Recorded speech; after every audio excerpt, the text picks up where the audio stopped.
There was a business executive who was deep in debt and could see no way out. Creditors were closing in on him. Suppliers were demanding payment. He sat on the park bench, wondering if anything could save his company from bankruptcy.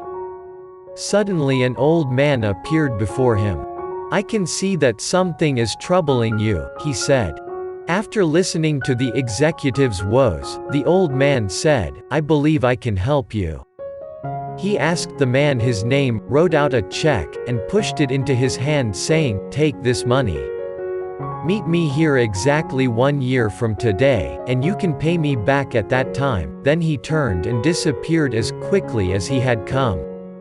The business executive saw in his hand a check for $500,000, signed by John D. Rockefeller, then one of the richest men in the world.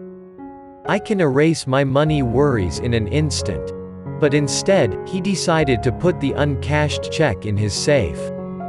Just knowing it was there might give him the strength to work out a way to save his business, he thought. With renewed optimism, he negotiated better deals and extended terms of payment. He closed several big sales. Within a few months, he was out of debt and making money once again. From this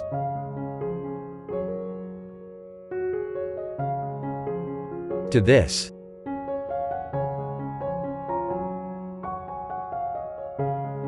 Exactly 1 year later, he returned to park with the uncashed check. At the agreed-upon time, the old man appeared. But just as the executive was about to hand back the check and share his success story, a nurse came running up and grabbed the old man.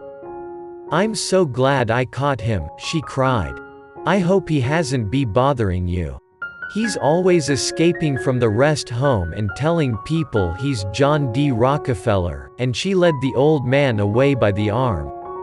The astonished executive just stood there, stunned.